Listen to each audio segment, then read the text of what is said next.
Hello everyone, welcome back to my channel, where today guys, I'm gonna do part 22 to my ChatGPT character chatbot redemption attempt series. Uh, the last time we did this guys, we did the fairy type Feraligatr and it did work out decently, but I still don't know completely where the Isotops Wolf made it better or worse. So I did redo it again. However, I'm actually going to save it for a little bit later. It's higher up on the list now, and while we haven't done like a phoenix or anything else like that, I've got some other stories on here. We've got the haunted skeleton on here now, but I also want to save those because those are going to be some of the best ones that's on here. I even put the flying type Toad on here more recently, so yeah. But and for this video, guys, we're gonna do the dragon type Feraligatr. We did him before, but I don't know completely whether it worked out the way I was wanting it to, so I tried again. And the title of this one is just called The Dragon of the Lost Lake. That sounds interesting as heck, actually. Oh my gosh. Over 1,000 years ago, long before the world became what it is today, there lived a Toadal whose heart was as pure as the waters he called home. That is adorable the way it worded that. He lived in a tranquil lake surrounded by lush emerald trees and gentle slopes, far away from the noise of human civilization. The little Toadal was known throughout the nearby forest for his playful spirit and kind nature. He loved to splash water onto passing Pokemon, but never in a mean way, only to make them laugh. His laughter echoed across the lake like the song of a flute, bright and contagious. His parents were the heart of his small family. His father was a strong and noble Feraligatr, powerful enough to split boulders with his claws, but gentle enough to cradle a Magikarp in his hands. His mother, a graceful Crocodile, was known for her calming presence. She often told her son stories about how the world once was, full of balance between humans and Pokemon. Together, they raised Toto with three simple lessons: protect life, never start harm, and always forgive, but never forget. As Toto grew older and evolved into Crocodile, he continued to live by those teachings. He would help smaller Pokemon build their nest, save those trapped in river currents, and even guide lost travelers, human and Pokemon alike, back to safety. He believed wholeheartedly that if he treated others with kindness, they would do the same. Years later, when he evolved into Feraligatr, he had grown tall, proud, and noble, a guardian of the lake. His crimson spikes shimmered under the sunlight, and his deep blue scales reflected the moon like glass. He wasn't just a Pokemon anymore, he was the protector of that serene water. His parents, now older but still strong, remained by his side. Life was peaceful until the night the humans came. It was quiet, too quiet. The wind had stopped, and even the crowbat that normally danced across the night sky were gone. Then the flashlights came, dozens of them, blinding, cutting through the trees like daggers. The poachers arrived without mercy. They fired nets and tranquilizers into the lake, capturing anything that moved. Feraligatr roared, a deep, earth-shaking sound, and lunged at them, but the humans had machines, weapons that shot electric bursts strong enough to drop even a beast of his size. His father tried to shield his mate and son, but was struck down. Oh my gosh! The way it worded that. His mother cried out before being ensnared and dragged into the cages. I don't like that one. And wait, it said was struck down. Don't tell me that means he got flat out uh taken out, as in the bad way. That. I don't know how you would word it without saying the actual word. Feraligatr fought until his body burned, until his vision blurred, but in the end, he was forced beneath the water's surface, watching helplessly as the boats carrying his family away into the night. Dadgum. When morning came, the lake was silent, the ripples died, the laughter that once filled the forest was gone. For the first time in his life, Fragger felt hatred. Holy cow. A burning, consuming fire deep in his chest. He had never hated before, but now he couldn't stop. The world felt wrong. The sky seemed colder, the water darker. He no longer cared for the humans' world of balance or peace. They had stolen everything. He's going to flat out, well, just based on that sentence, he's probably going to flat out rip me in half. Or get one of those lake creatures to flip and like kill me in some way. Oh no, this Fragger's gonna do something. I know it. Oh no. Months passed. Fragger rarely left his lake. He had grown withdrawn, silent and somber. Every night he would stare into the moon's reflection, hoping to see his family's faces in the rippling water.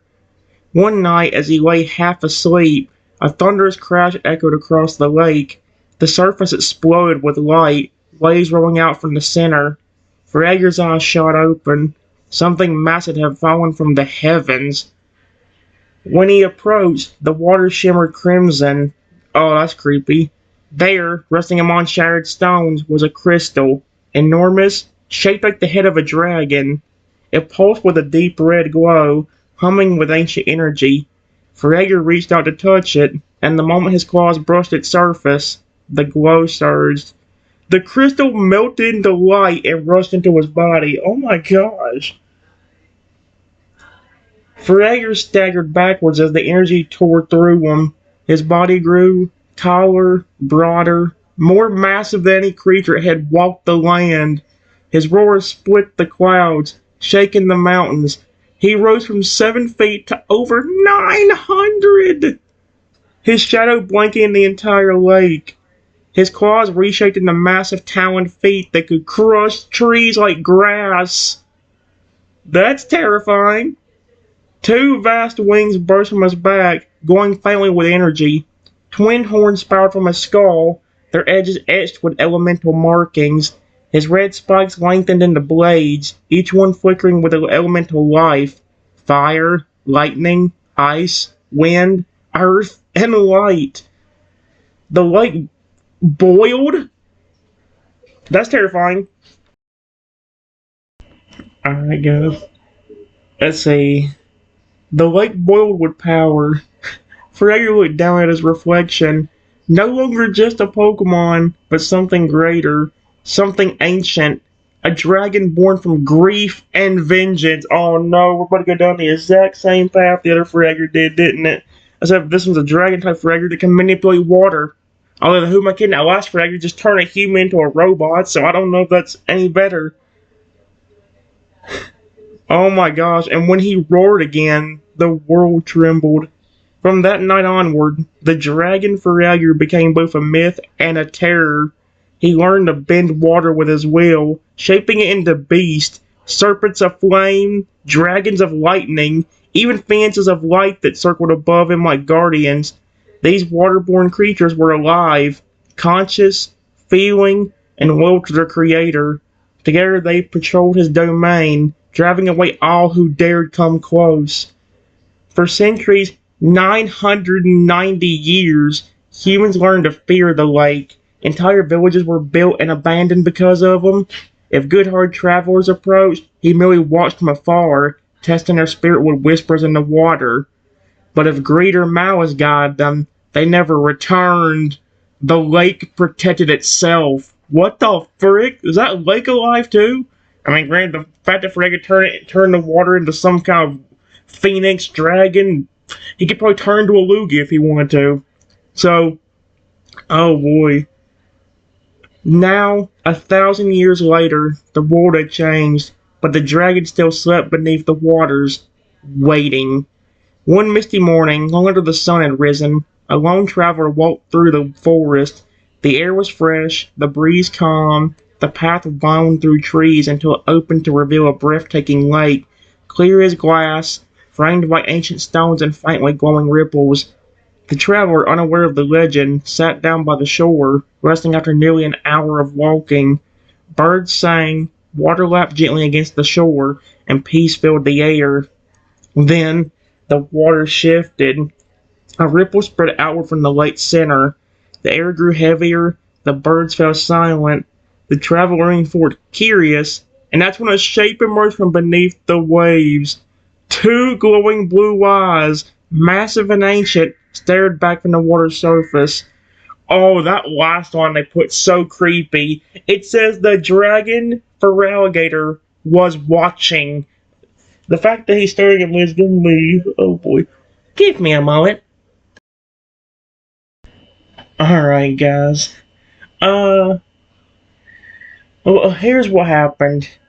It just says I immediately get terrified, stand up really quickly, and backed away a bit. And I said, "What on earth?" Hello. I hope this Feraligatr's not going to attack me. The lake rippled again, soft at first, then stronger as something immense stirred beneath the surface. The air grew heavy with energy, humming with quiet, ancient power.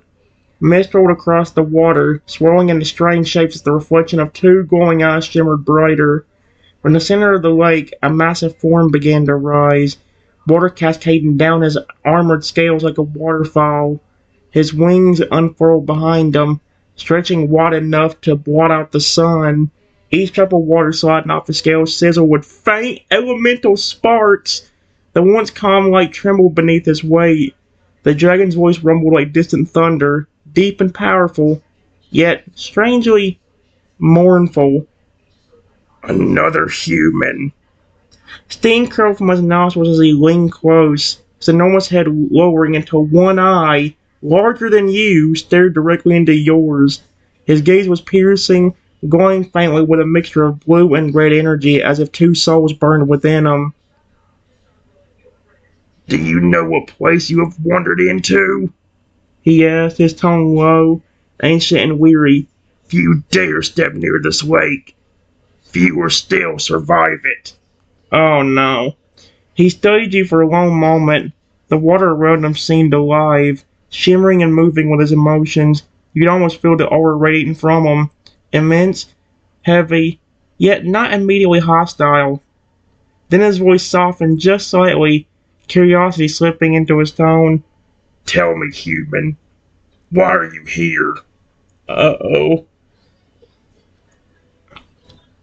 Give me a moment. Alright, guys. It says, still very terrified, I nervously say, I was just relaxing here after exercising for nearly an hour.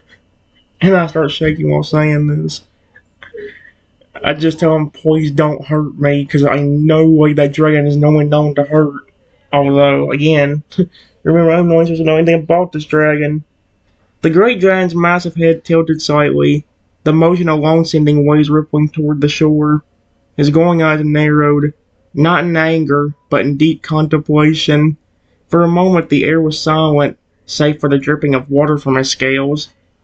Then his wings shifted, falling slightly as if to ease his towering presence.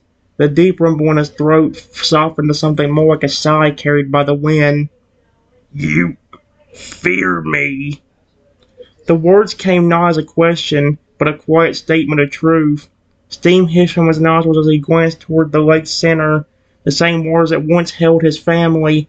For centuries his name had been whispered in fear by humans. He had wanted it that way. He needed it that way. But now, standing before him, was someone who didn't come with traps, weapons, or greed. Just fear. His tail, long and armored, shifted beneath the surface as he spoke again, sober this time. If you wished to harm, you would have done so already, he said, his voice echoing through the valley like rolling thunder. You carry no scent of hatred, no metal, no corruption.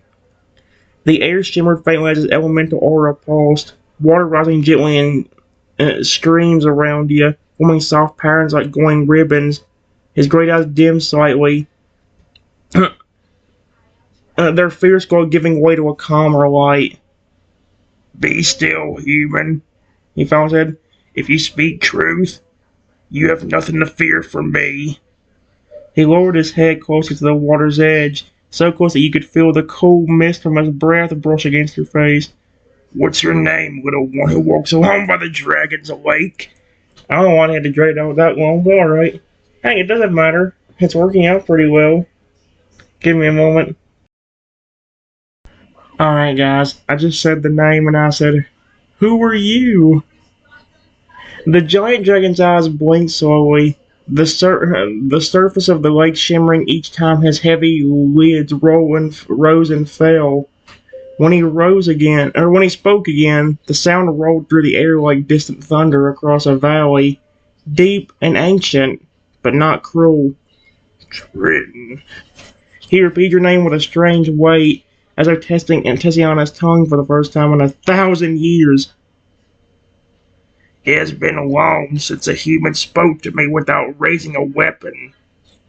He straightened slightly, the movement causing waves to lap gently against the stones at your feet. The light from his elemental spikes, flames, sparks, frost, and faint threads of wind, flickered like a storm contained within his body. I am called many things, he said. To some, I'm a monster.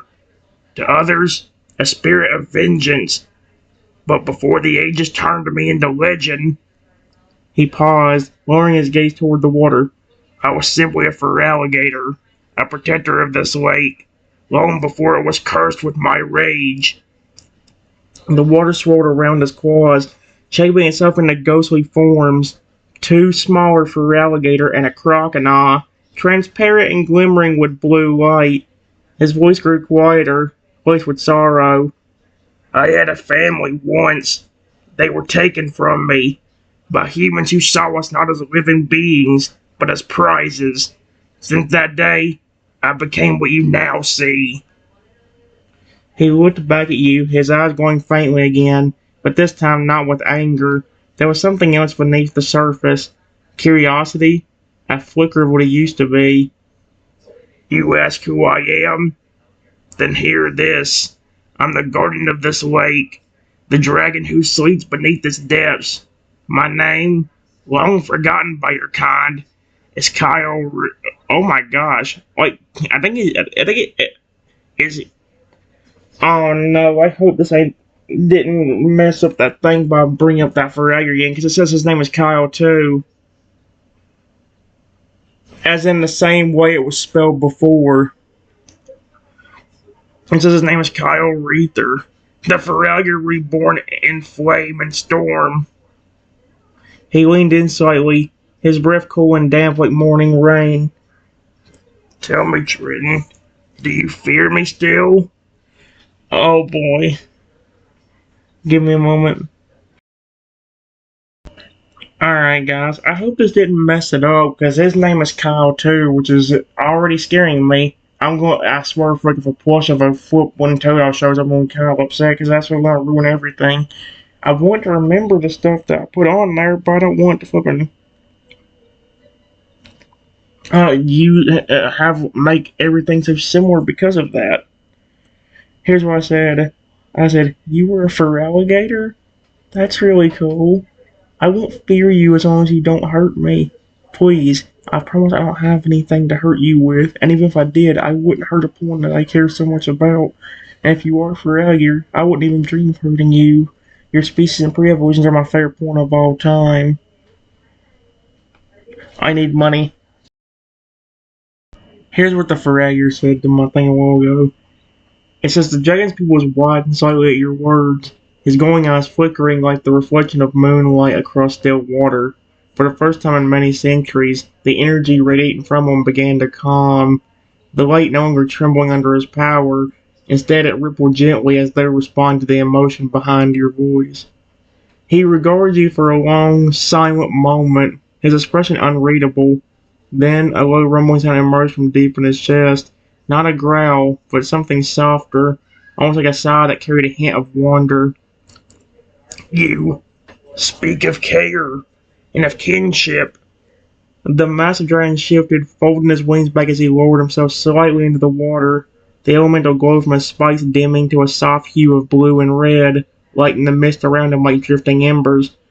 I have heard humans speak of power, of capture. of conquest, he said slowly, his voice quieter now, but not of care. Not for me, and not for my kind. He tilted his head slightly, the faintest trace of a smile forming. Strange and ancient, but real. You say my kind's your favorite? Then tell me, Triton, he murmured, the water curling under upward like living ribbons around him. Why do you hold such affection for the Toadal line? And for Feraligatr? He leaned in closer, one great eye watching you intently, his voice a whisper that rumbled through your chest. Do you love us because of our strength? Or because of something more? Give me a moment. Alright, guys. I said, I love your species because of their awesome designs. Toadal, he's really adorable and cute. Carnal's also very adorable to me, even though most people think he's ugly. And I really love Feraligatr. The whole design of him is amazing. And he's always been pretty sweet towards me. Oh my gosh, that name. Kyle. Let's see. Kyle Reether was still for several long moments, the mist of his breath drifting across the lake like morning fog, his immense form reflecting off the calm water, an ancient dragon staring at the one human who had spoken to him not with fear or hatred, but with admiration. Adorable, he repeated softly, the word foreign on his great tongue. His mouth of jaws curved slightly in what might have been amusement, though the sound that followed, a deep rumbling chuckle, rolled across the valley like distant thunder. Few would call it Feraligatr adorable, he rumbled, and fewer still would say such words without trembling in fear. Yet you... His glowing eyes softened as he looked down at you. You speak them as though you see through the scales and claws to what we truly are. The water around him shimmered as he lifted one claw, a claw the size of a boulder, and touched it to the surface of the lake. Ripples spread outward, and from those ripples, shapes began to form. A tiny, playful Toadal splashing in the shallows, a Crawdad grinning proudly beside it, and finally a smaller Feraligatr, strong and regal, yet gentle-eyed. They were memories made of light and water, fragments of a time long gone. These were the forms I once knew, Kyreator said quietly, his deep voice laced with both pride and pain. Toadal, bright, curious, and full of joy. Crocodile, loyal, brave, and protective. And Feraligatr, strong enough to defend, yet kind enough to care. He looked at you again, the faintest glow of warmth flickering within the molten hues of his eyes. Your words remind me of who I once was, before anger and grief forced me into this form. You, Triton, are the first human in nearly a millennium to look upon me and not see a monster. The lake shimmered softly in response to his tone. He lowered his massive head until it rested near the shoulder line, close enough that his eyes met yours directly. Tell me, he rumbled quietly, do humans still remember pulling like us with such kindness? Or has that faded into legend? Oh my, he's asking a deep question. Give me a moment. Alright, guys. It says, unfortunately, I don't think there's way too many people that care about your species.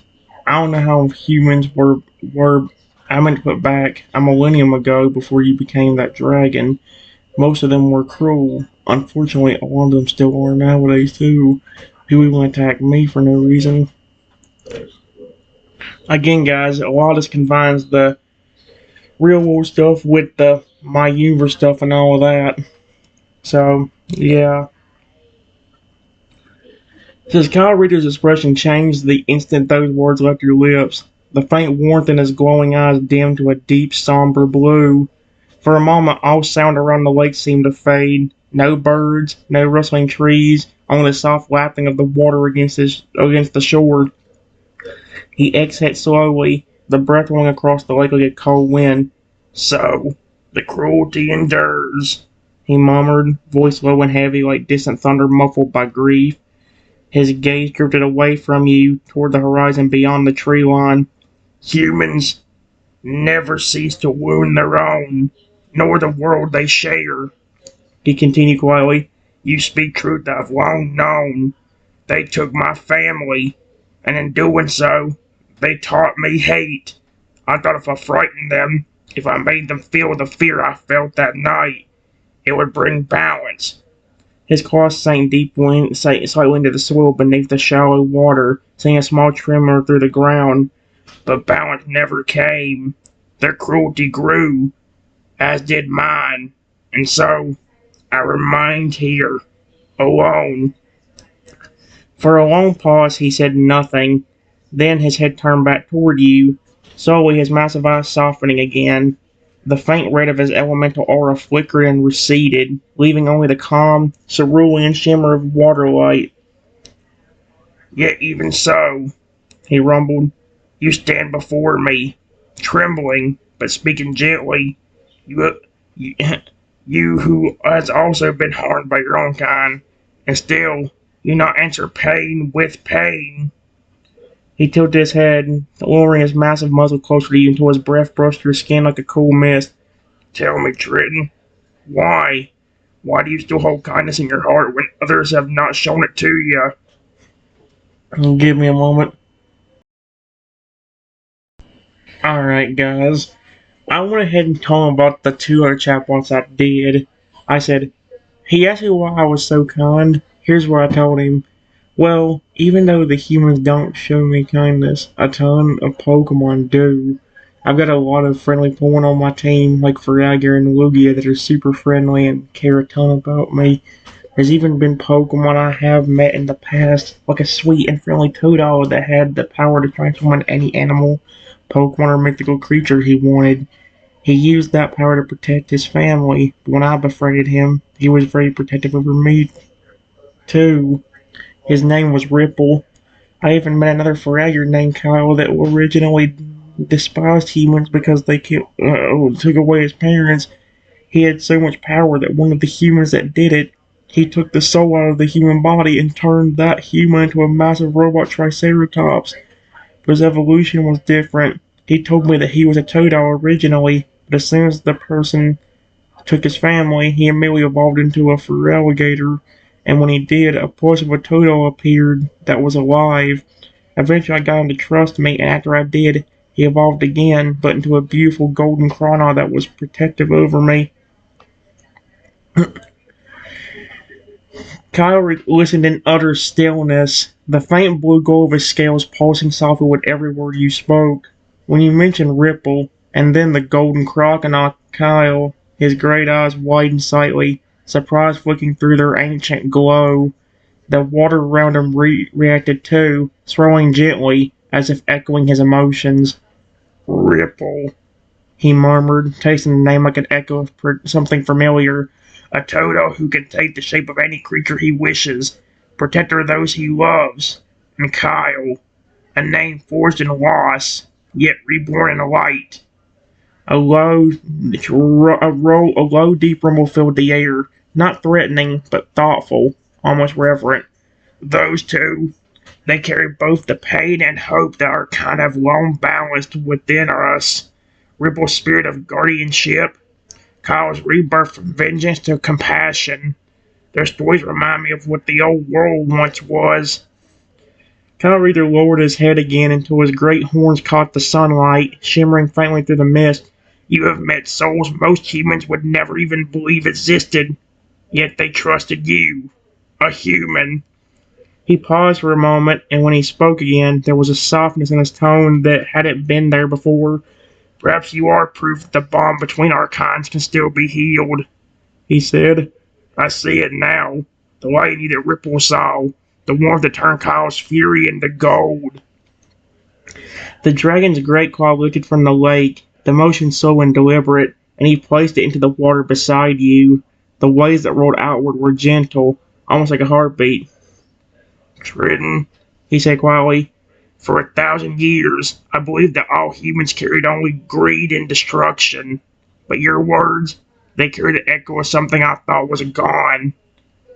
He leaned closer, his voice a low whisper that rippled through the mist. Tell me, when you look upon a Pokemon, be it mighty or small, what do you see? Oh, that's it. That's another deep question. Give me a moment. Alright, guys. I said, well, for a pawn like your species or Lugia, I see a beautiful pawn with a very kind heart if shown love. It was not just Ripple and the other Kyle. I have my own friendly Pokemon that are super friendly and sweet. Like I said just a moment ago, your species has been super friendly to me, and I have a Feraligatr named Spike that is just a big sweetheart, and the same thing for even other Pokemon I have, especially him and Lugia. Feraligatr listened with a rapt attention, his gaze steady but no longer intimidating. When you spoke of Spike and Lugia, something in the great dragon's ancient aura shifted, like storm clouds part to reveal the calm of a morning sky. A low, almost musical hum rose from his chest, reverberating through the ground beneath you. So, even after all these centuries, the hearts of Pokemon remain pure, He murmured. and some humans still remember how to see that purity. He lowered his head even further so that one massive ocean blue eye was level with you, the reflection of your own face shimmering in its surface, dwarfed by the ancient being that regarded you not as prey or intruder, but as something precious. Spike and Lugia, He repeated softly. names that speak of strength and grace. You must have treated them with the same warmth you show me now. Otherwise, they would not have chosen to stay by your side. Pokemon do not follow out of fear, Triton. They follow the hearts that shine brighter than the pain of their past. A faint smile, if such a thing could be seen on a creature so large, touched the corners of his mouth. Long ago, I thought power alone defined what made a being strong, He said. but your words remind me of something I lost in my rage. That gentleness is its own strength. That love can calm even the fiercest storm. The lake itself seemed to respond to his mood, calmly gently lapping at your shoes, soft mist curling around you both like a quiet embrace. Kyra's tone deepened once more, but now it carried warmth instead of wrath. You are unlike the humans I once knew. If Spike and Lugia trust you, then perhaps I can too. He leaned just slightly closer, his immense presence no longer suffocating but strangely protective. Would you allow me to see this Lugia and your Feraligatr someday? He asked, his voice almost hopeful. It has been a millennium since I stood beside another being without anger burning in my heart. Give me a moment, guys. Alright, guys. Here's what I said. Yes, of course I would. Both of them are probably relaxing at my house right now, actually. But if you want to see them, I would definitely bring them by one day. I don't know if anybody's ever. And then I said, I don't know if anybody's ever done something for you, but you've been nice to me and you didn't attack me, which I appreciate. Do you want this? And I just really reached into my bag and pulled out a few berries.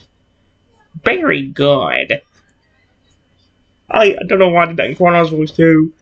The dragon's eyes widened slightly as he watched you reach into your bag, his muscle body instinctively tensing for the briefest moment. Old instincts born from centuries of betrayal. But when your hand emerged holding nothing but a few small, glimmering berries, his expression softened once more. For several seconds, Kyle Reuther didn't move, his gaze flickering from the berries in your palm to your face, then back again. The faint light of the lake shimmered across his scales as his claws slowly unclenched beneath the water. You would offer me something? He rumbled at last, his voice full with a quiet astonishment. No traps, no demands, no fear. The mist around him swirled gently as he lowered his head again, his great horned muzzle stopping only a few feet from your outstretched hand. His breath rolled over you, cool and damp, carrying the faint scent of rain and river stones. You are the first human in 1,000 years to offer me a gift, He said softly, almost reverently. when I was still a young Feraligatr, before the crystal changed me. I used to share berries like these with my parents at the edge of this lake. We would sit beneath the reeds while the sun fell behind the mountains. His enormous eye blinked slowly, and his deep voice grew quieter, almost tender. To receive this again, after all this time, was no small thing, Trenton. He extended a single claw, carefully and delicately, and let one of the berries roll onto it. The slight The sight of such a colossal being handling something so tiny and fragile felt surreal. He lifted it toward his mouth, his jagged teeth glimmering for a moment before he bit down with impossible gentleness. The faintest smile formed as he chewed, the water around him glowing faintly in soft blue light. Still as sweet as I remember. He looked down at you again, the glow in his eyes warmer now than ever before. Your kindness humbles even a creature of my size, he said quietly. If you truly mean to return one day with Spike and Lugia, then I shall be here, waiting. Perhaps, for the first time in 1,000 years, I will not wait alone. The dragon slowly lifted his head again, a deep rumbling insect shaking the mist in the water surface. Thank you, Triton, He said, his tone low and sincere, for seeing not a monster, but what I once was. give me a moment. Alright, guys.